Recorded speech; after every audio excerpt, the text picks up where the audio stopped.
Baru-baru ini Pak Purbaya ngumumin tentang redenominasi.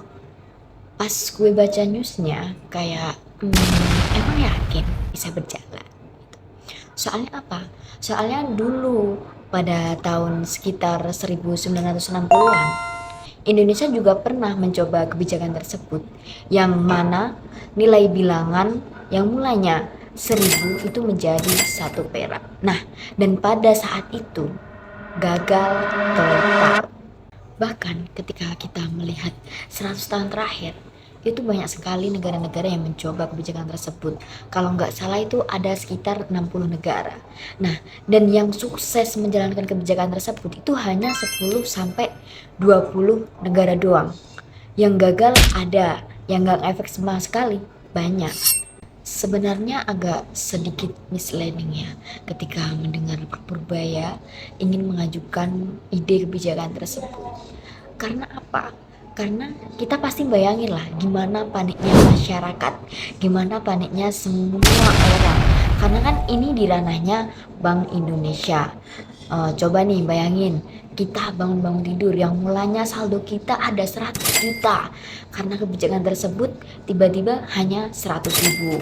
Terus kita yang mulanya beli keangkringan Indomie sama telur yang mulanya 10.000. Nah, kita beli cuman 10 perak gitu.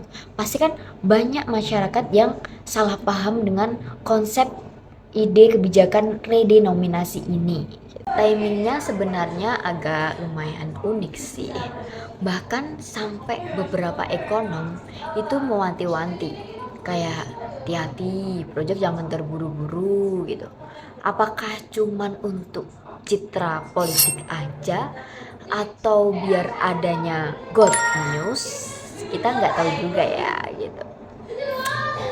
Cuman dengan adanya ide kebijakan ini, kalau gue sih hasilnya setuju-setuju aja sih. Apalagi dengan kepopuleritasannya Pak Pur. Otomatis masyarakat itu pada onward untuk mendukung ide kebijakan ini. Tapi pertanyaannya, kapan waktunya untuk menjalankan ide kebijakan ini? Karena suatu project itu bisa gagal maupun berhasil, itu tuh tergantung kapan timingnya, kapan waktu yang tepat untuk melaksanakan ide kebijakan ini.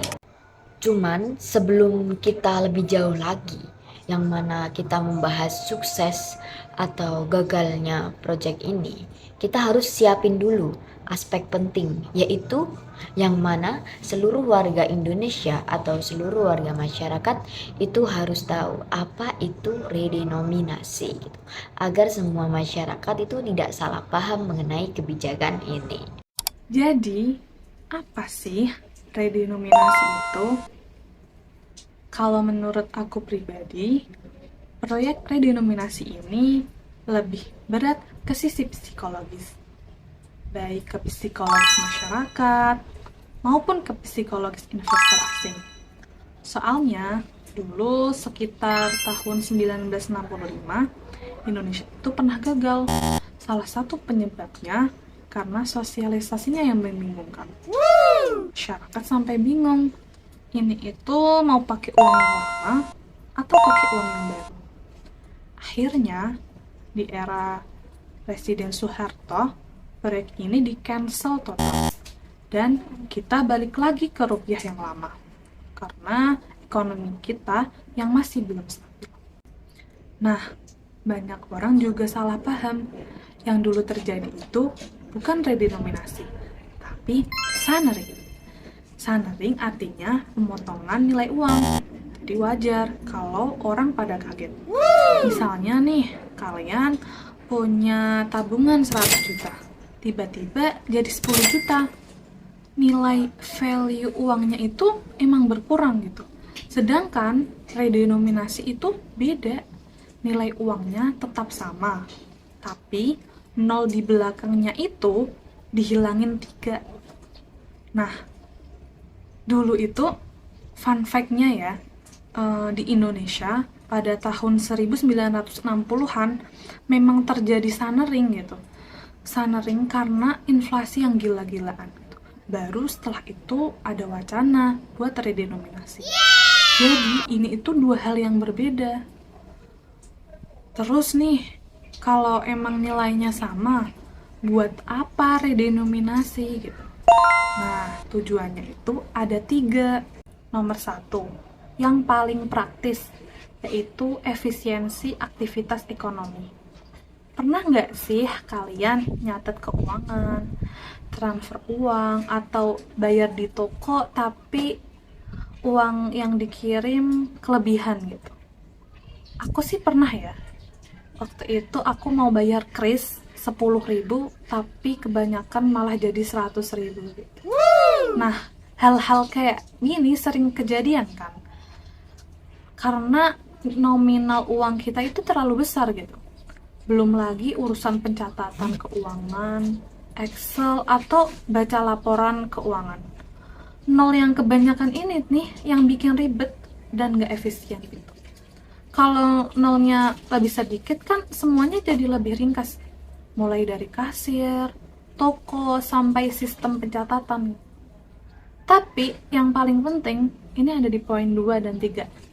Nah, poin kedua yaitu branding mata uang rupiah. Dulu $1 itu sekitar 3.800. Sekarang hampir 17.000. Mata uang yang nolnya banyak sering dipersepsikan inflatif. Kita mungkin biasa kan lihat angka itu, tapi orang asing bisa mikir, kok $1 jadi 16.000? Ini mata uangnya stabil nggak sih? Di sini ada faktor psikologis. Gimana caranya bikin rupiah kelihatan lebih stabil? Apalagi kita punya sejarah hyperinflasi gitu. Kalau dari efisiensi dan tampilan stabil ini, kepercayaan publik naik gitu kan. Kepercayaan investor asing juga ikutan naik. Nah, itu tujuan ketiga, yaitu trust. Orang jadi lebih percaya buat pegang rupiah gitu.